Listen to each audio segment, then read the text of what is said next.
touch sin dies. Poison, you're just like me. Just like this one. It's a scream, baby. Hold on a sec. I'll be right back. Hi, it's Mary. Welcome back to my channel. And if you can see my shirt, I'm filming on the 4th of July and most likely we'll be posting this on the 4th of July. So happy 4th of July to those of us in the US. So I just wanted to make a quick video, but you never, my videos are never really short. But anyways, I was just watching on YouTube some Scream content about, like, Scream videos of what people might think what's going on with Scream 7, like their theories and opinions on what will happen in Scream 7. So I was just watching one from Sister Pam, so I recommend going over to her channel and watching her videos on Ghostface. So yeah, she has really good videos about theories and opinions on what she thinks is going on in the Scream universe and what she will think of what's happening in there. And I agree with a lot of the stuff she says, so I go recommend her. So anyway, she was saying that there could be a theory, and she's a Stu believer, meaning that, and I am too, that where we believe that Stu Macher actually survived Scream 1, and that he is actually like the cult leader of like a team of Ghostface, kind of similar to in Scream 6 with Jason and them, being uh, fans and stuff, of Stab and Scream and all that, and Billy and all that. So, but what if, Stu is actually the head honcho of that, and that he actually did survive? And so she also was stating that there could be a theory that maybe this time around his revenge would be actually just not getting the credit that he deserves, which, you know what, that can make sense because in all of the movies, we pretty much hear about Billy, Billy, Billy, but not so much about Stu. Like, and she was like mentioning that in like Scream 5. Um, One of the characters was like, "Who's Stu Macher?" After uh, one of the twins was saying, "Oh yeah, Stu Macher," and then some, and she's like, "Who's Stu Macher?" Like they don't even know who he is. And so anyway, so that could be a good one. Simply that he's just not getting the credit he deserves. That everyone's just going on about Billy, which, and even in 5 and 6, it's all about Billy because Sam was Billy's daughter, and which makes sense. And I guess because everyone thinks that he's just a follower, not a leader, and so on. And so that could be a good one. And she was like saying, like, it could be incorporating with Scream 2, how Mickey wanted to get caught and go to trial. And maybe that's what he wants. And that's what she was saying, is that maybe that's what, Stu wants, is to be caught so he can get the recognition that he deserves. Which, you know what, that is a good theory, put it that way. And then as I was sitting and listening to that and adjusting to that and ingesting it, I'm thinking, and of course, what I'm going to say is probably not going to be very plausible, and people are going to say, oh yeah, Stu's dead. Like, they think that the Stu theory is not credible, is not plausible because they believe that Stu's dead, whatever. But anyway, I do think Stu's dead, is alive, not dead. And so if Stu's not dead, and we haven't had, and she mentions this in her video, that we haven't had any of the past ghost faces come back. And of course, for those that do believe that Stu's dead, that, will say that's their big defense, that he's dead, is that, he's dead, he's not coming back because he's dead. Which, sure, but maybe this will be the big reveal in Scream 7, is that he's actually alive. And so, and I was thinking of that, like, what if, and now that we have, oh gosh, the director who written Kevin Williamson, he's the director of Scream 7, and he like wrote, it's pretty much his baby because he pretty much wrote the screenplay and stuff from the beginning. And so what if he's kind of combining like Scream 1 and 2 and maybe a little bit of Scream 3. So, and what I mean by that is, what if, because I've heard theories, and correct me down in the comments if maybe I just thought that in my head, or maybe I thought I heard that in some scripts of Scream 2, that not only was Sydney's friend like one of the killers, but they scratched that when people found out that her friend was a killer and made her not a killer. So anyway, what if, because you've heard so many like script leaks, that maybe um in one of the script leaks that I thought I heard was that Cotton Weary actually was helping Billy Loomis's mother, Nancy Loomis, um, and wasn't going to save Sydney. Like he was going to actually not help Sydney. Like we all know in the final product of Scream 2 that, Nancy Loomis was like, oh, come on, Cotton Weary, she sent you to prison. Don't listen to her. Kill her. She sent you to prison. Da, da, da. And Nancy was trying to get in his head and shoot Sydney. And I thought I heard in one of the script leaks that he actually does shoot Sydney. Of course, she survives, but then somehow Sydney got the gun and shot him and killed him or something like that. Something to that effect. That's what I heard. That to some sort of effect, Cottonberry actually was thinking of and decide to not, save Sydney and so on. What if, in the sense, he did kind of not necessarily screw Sydney over, but what if they still kind of had not necessarily a deal, but maybe that's probably the best way to describe it. What if, um, with the gun, what if the gun that he had, and I know it's not plausible, this is just something that popped randomly in my head, but what if the gun that he was holding that shot Nancy in the head and whatnot, what if it was just like what is it, like a, not necessarily a rubber bullet, but like a blank or like something or other that made a mark on her head to make it look like she was shot in the head and she was just plain dead, similar to what people thought of as the Stu theory in the first one, where the Stu theory of him surviving is that the police were in on Stu's survival in the sense that they claimed that he's dead, but the police took him off somewhere, hid him away, and didn't tell anyone where he was because Stu's dad, paid the police off to hide Stu off somewhere. And so what if that was the kind of the case with Nancy Loomis? Like what if um Cotton Weary, to kind of make it look to Sydney like he saved her, but he really didn't. Do you know what I mean? Like what if he of course he dies in the third film. Spoiler alert for those that haven't seen it. But if you only seen one or two of the Scream Freak, like what are you doing? Like you have to see the whole all of them. But even not your favorite ones. Some people they say the Scream 3 is not their favorite. I actually love and adore 3. I think it's one of my favorites. Probably even more so than 2, even though I love 2.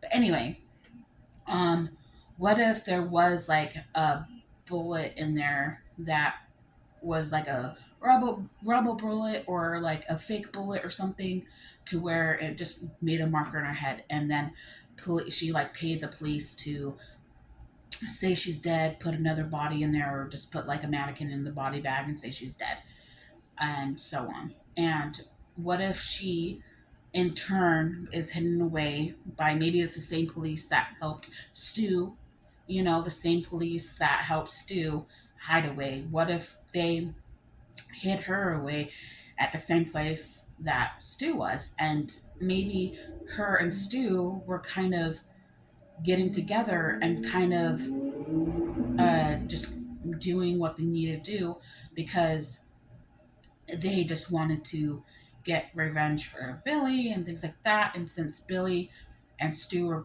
best friends, maybe Stu was like another son to her.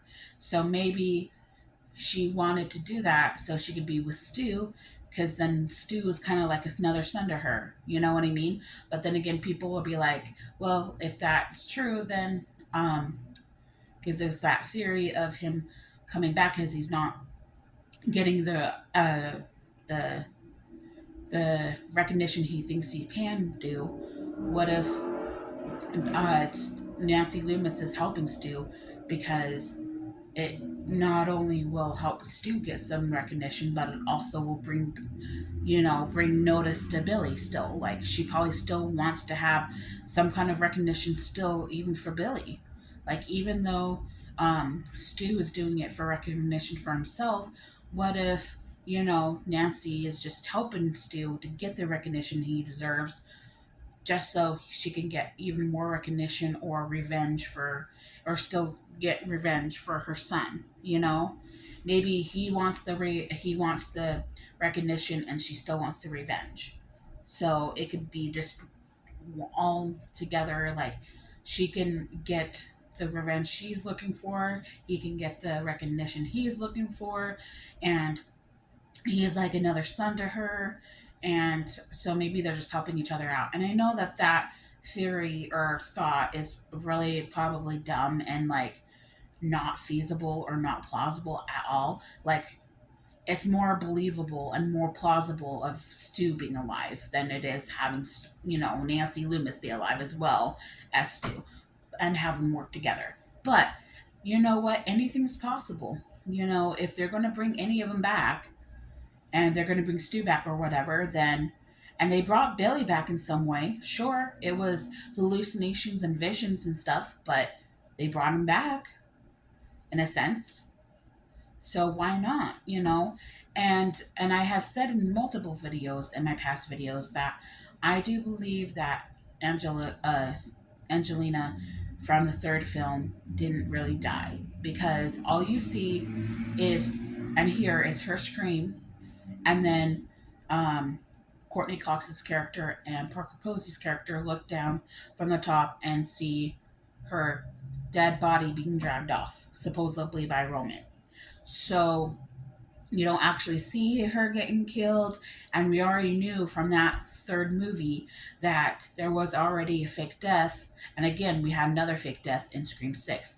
And I don't and I mean in Scream 5 with or Scream 6 with Quinn. But I'm not sure if we'll have another one back to back, in Scream 6 and Scream 7, because we had one with Quinn. And then we also have one with Roman, but then to do it again with that. But still, I think that Angelina being alive and being a ghost face is a lot more plausible than Nancy Loomis being alive and helping. And maybe that's the thing.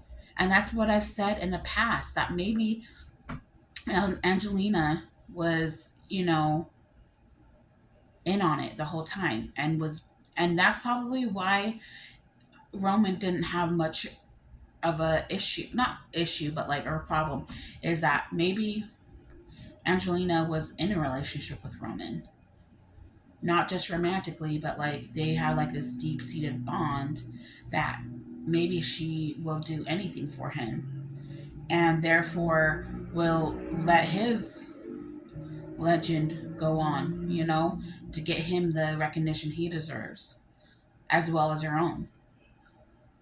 You know what I mean? Like, I just think that since we didn't really see much of a death at all of Angelina, we just heard her scream and see her be dragged off screen. So, if that is the case, maybe if anything, if not Nancy Loomis and Stu, it could be Angelina and Stu, because um, both of them technically didn't get shot in the head. Sure, Stu got the big TV to the head, but he wasn't shot in the head. And pretty much same with Angelina, and also even Jill Roberts, she definitely probably would be a better bet too, along with Angelina, because sure she got shocked in the head, but there's also those theories and thoughts that Jill Roberts was going to come back in 5 and or 6, maybe even 7, because she didn't get shot in the head. She just got shocked with electricity uh, pulses in the head.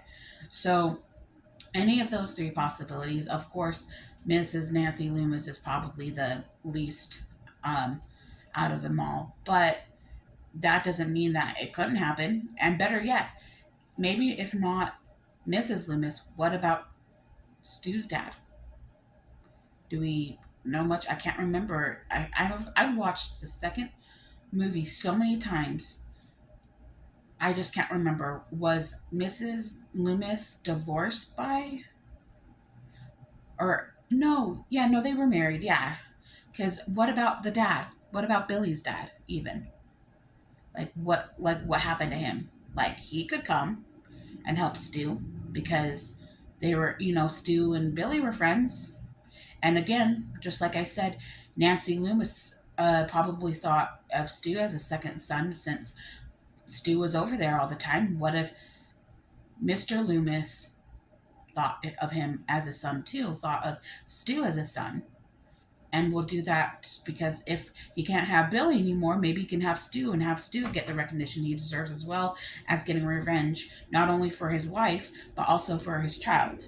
So that would be a great way to get revenge for his wife and his child. And then also give the recognition to another guy that he deems as a son. So that could be a possibility. Or what if Stu Mocker's family? What about his parents? Are they alive? I can't remember. I think that they're still alive. Or any of Stu Mocker's family. Like there was like a theory that maybe Stu Mocker's sister could be a part of it. Like any one of their family, either Billy Loomis or Stu Mocker, like any of their family, father, siblings, somebody could, come and help Stu get the recognition he deserves, and also not only give Stu recognition, but also reignite recognition for Billy. So, but I think my favorites is definitely Stu coming back for sure, and then maybe even Angelina coming back out of, and then I wouldn't mind Jill Roberts coming back, her character coming back, but I've not really, Scream 4 is not really my favorite. Out of that, I consider Scream 4 a new one because I grew up in I'm a millennial. I grew up with the original trilogy. The fourth one came out in 2011, so that's like, sure, early 2010s, but it was after because the original trilogy came out when I was in high school. So, of course, I would watch those more and so on. And so, Scream 4 came after I was out of high school, so it's like I watched it, but not nearly as much. And I did watch 5 and 6, of course, a few times. I would say probably out of the new, I'm going to call 4, 5, and 6 the new trilogy so far, even though it doesn't follow a trilogy that way. But I would say out of those ones, Scream 4 would probably be my number one, even though it's not saying much. Then I like probably Scream 6 a little bit more than Scream 5. So if I were to rate Scream 4, 5, and 6, I would say I liked. Actually, I'm going to rephrase that. If I'm going to rate 4, 5, and 6, I would say I liked Scream 6 the most out of that one, and then I will say Scream 4, and then I'll say Scream 5. Um, I liked 6 because I liked how like hardcore it was, like and how gory and aggressive it was, and grungy and stuff.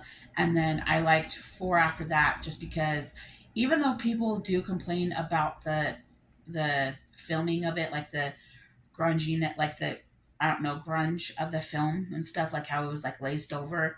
I kind of liked that, um, and I kind of, even though I didn't really like too much about the whole cousin wanting to take over Sydney's life and have her life and be famous and stuff, I think that's just a little overhyped and a little overdone.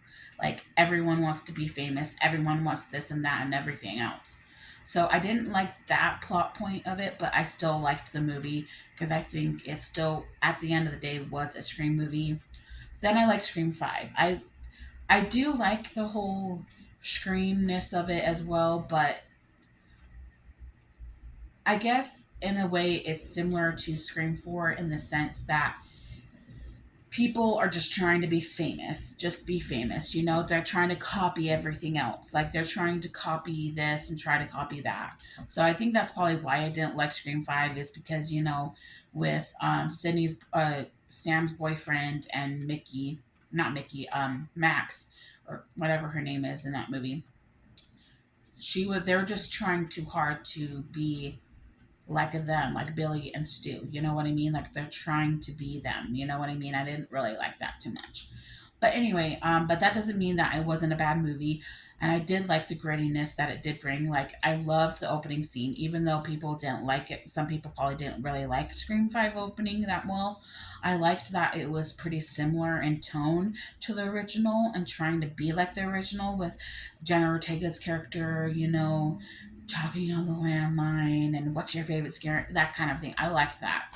Um, yeah. Anyway, as much as I love Jenna Ortega, I kind of would, but then again, I loved what she did bring after. But I was kind of not necessarily disappointed that she survived the opening kill, but I kind of did like that she did survive because that was like the first time that in the series, and that was what I did like. I didn't like it, but I did. I didn't like it, but I did like it at the same time. I did like it to the point that I'm glad somebody survived the opening kill, but at the same time, to me, that's what Scream is. It's like synonymous to Scream, that there is always like an opening kill. But that's okay. She brought good character to uh, the Carpenter sisters. So, and if you hear random tapping, I'm sorry, it's raining outside. It's a nice summer storm here in Utah. But anyway, but I am sad that we're not getting the Carpenter sisters for Scream 7. Maybe ultimately in the future with a new studio slash producers and so on, maybe we can get them in the future and bring them back. Just like we didn't have Sydney for Scream 6. So hopefully after Scream 7, maybe this could be all tied over and whatnot, and we can bring back. Not that Melissa has to owe us anything because she doesn't, because it's kind of screwed up about what happened with her. So anyway, she doesn't owe us anything. She doesn't have to come back. But anyway, that's just my thought. Leave comments in the comments below. Um, just saying what you think, and if you would like that to happen, maybe having somebody else coming from Scream 2, maybe somebody else to come in a past ghost face, come with Stu if they're having Stu come back. So just leave your thoughts and opinions down below. Please comment, like, subscribe, but also if you're going to comment, please be respectful to other opinions. This is just opinions, it's not fact. So hope you have a good day. Thanks for watching.